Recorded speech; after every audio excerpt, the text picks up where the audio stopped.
இன்னைக்கு ஒன்னும் விட போறதா இல்ல. எப்ப பார்த்தாலும் அத்தை இருக்காங்க, ரம்யா இருக்கான்னு ஏதாவது காரணம் சொல்லிக்கிட்டே இருக்க. எப்பதான் என் ஆசை மனைவி நான் கொஞ்சறதா? கொஞ்சனதெல்லாம் போதும், விடுங்க. ஏற்கனவே கொஞ்சனதுக்கு தான் வயித்துல 1க்கு 2 வளர்ந்துட்டு இருக்கு. அப்புறம் என்ன? நான் என்ன சாதாரண வீரனா? ராணுவ வீரன். சரி சரி, அத்தை காதுல விழுந்துற போது. அதெல்லாம் விழாது. ரம்யா பாடுறத ரசிச்சு கேட்டுட்டு இருக்காங்க.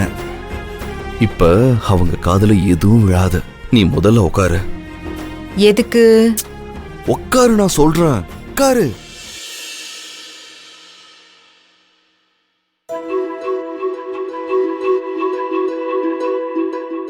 டேய் பசங்களா, அம்மா இப்பவே என்ன கொஞ்சம் விட மாட்டேங்கிறாங்கடா. நீங்க வந்துட்டா என்ன சுத்தமா மறந்துடுவாங்க. ஆமா, பசங்க உங்ககிட்ட என்ன சொல்றாங்க? அவங்களும் உங்கள மாதிரி ராணுவத்துல சேரணும்னு சொல்றாங்க. அது ஏன் பிள்ளைங்களாச்சே. வினோ, நம்ம 2 பசங்களை அவங்க ஆசைப்படுற மாதிரி எந்த குறையுமே இல்லாம நல்லபடியா வளர்க்கணும் வினோ. 2 இல்ல 3. 3? இன்னும் புதுசா சொல்ற? ஆமா 3 தான். என்னோட மூத்த மக ரம்யாவை விட்டுட்டீங்களே. என்னங்க அப்படி பாக்குறீங்க?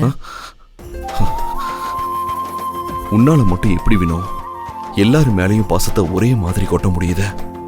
என்ன பேசுறீங்க நீங்க? தனி மனுஷியா இருந்த எனக்கு தாலி கட்டி புருஷங்கிற உறவை கொடுத்து அத்தை, நாத்தனாரு, கொழுந்தனாருன்னு புது சொந்தங்களை அடையாளம் காட்டியிருக்கீங்க. அப்படிப்பட்ட குடும்பத்தை நான் பாத்துக்கணும்ல. இல்லாதவங்களுக்கு தான் இருக்கிறவங்களோட அருமை தெரியும் பாங்க.